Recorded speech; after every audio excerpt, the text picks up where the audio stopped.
The Art of War by Sun Tzu, translated by Lionel Giles. Part 1. Laying Plans. Sun Tzu said, "The art of war is of vital importance to the state. It is a matter of life and death, a road either to safety or to ruin. Hence it is a subject of inquiry which can on no account be neglected. The art of war, then, is governed by 5 constant factors, to be taken into account in one's deliberations when seeking to determine the conditions obtaining in the field. These are 1. The moral law, 2. Heaven, 3. Earth, 4. The commander, 5. Method and discipline.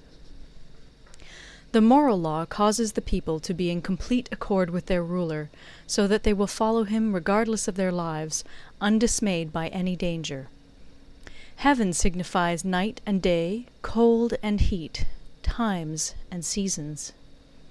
Earth comprises distances, great and small, danger and security, open ground and narrow passes, the chances of life and death. The commander stands for the virtues of wisdom, sincerity, benevolence, courage, and strictness. By method and discipline are to be understood the marshalling of the army in its proper subdivisions, the graduations of rank among the officers, the maintenance of roads by which supplies may reach the army, and the control of military expenditure. These 5 heads should be familiar to every general. He who knows them will be victorious. He who knows them not will fail. Therefore, in your deliberations, when seeking to determine the military conditions, let them be made the basis of a comparison in this wise. 1. Which of the 2 sovereigns is imbued with the moral law?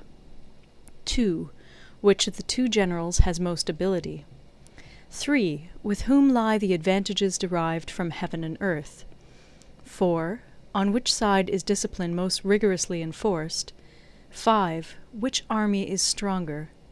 6. On which side are officers and men more highly trained? 7. In which army is there the greater constancy both in reward and punishment?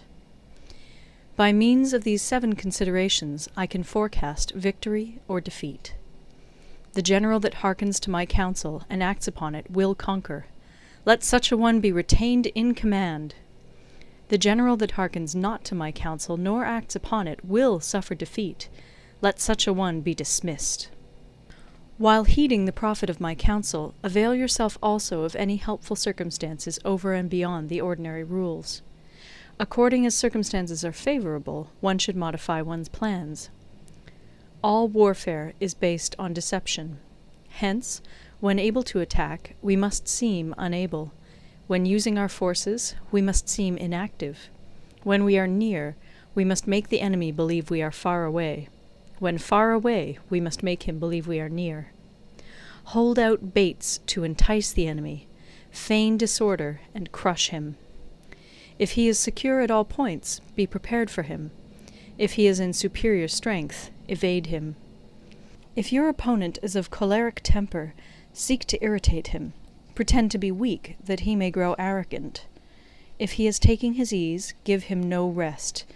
If his forces are united, separate them. Attack him where he is unprepared. Appear where you are not expected. These military devices, leading to victory, must not be divulged beforehand. Now the general who wins a battle makes many calculations in his temple ere the battle is fought. The general who loses a battle makes but few calculations beforehand.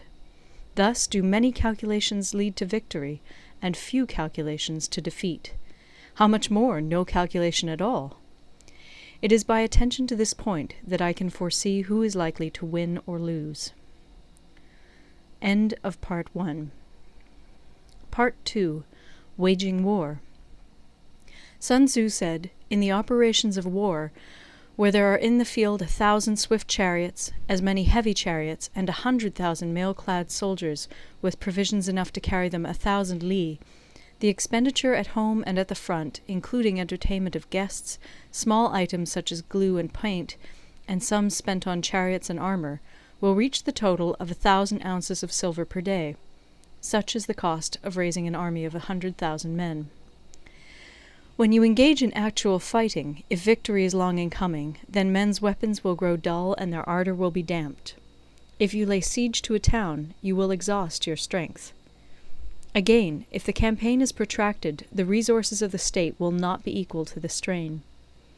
Now, when your weapons are dulled, your ardour damped, your strength exhausted, and your treasure spent, other chieftains will spring up to take advantage of your extremity. Then no man, however wise, will be able to avert the consequences that must ensue. Thus, though we have heard of stupid haste in war, cleverness has never been seen associated with long delays. There is no instance of a country having benefited from prolonged warfare. It is only one who is thoroughly acquainted with the evils of war that can thoroughly understand the profitable way of carrying it on. The skilful soldier does not raise a second levy.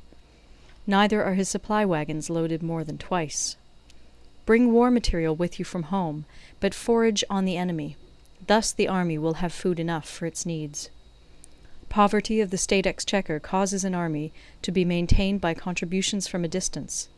Contributing to maintain an army at a distance causes the people to be impoverished. On the other hand, the proximity of an army causes prices to go up, and high prices cause the people's substance to be drained away. When their substance is drained away, the peasantry will be afflicted by heavy exactions. With this loss of substance and exhaustion of strength, the homes of the people will be stripped bare, and 3/10 of their income will be dissipated, while government expenses for broken chariots, worn-out horses, breastplates and helmets, bows and arrows, spears and shields, protective mantles, draught oxen, and heavy wagons will amount to 4/10 of its total revenue. Hence, a wise general makes a point of foraging on the enemy. 1 cartload of the enemy's provisions is equivalent to 20 of one's own, and likewise a single picul of his provender is equivalent to 20 from one's own store. Now, in order to kill the enemy, our men must be roused to anger. That there may be advantage from defeating the enemy, they must have their rewards. Therefore, in chariot fighting, when 10 or more chariots have been taken, those should be rewarded who took the first. Our own flags should be substituted for those of the enemy, and their chariots mingled and used in conjunction with ours. The captured soldiers should be kindly treated and kept. This is called using the conquered foe to augment one's own strength. In war, then, let your great object be victory, not lengthy campaigns. Thus it may be known that the leader of armies is the arbiter of the people's fate, the man on whom it depends whether the nation shall be in peace or in peril. End of Part 2. Recorded in Toronto, Ontario by Moira Fogarty, October 2006.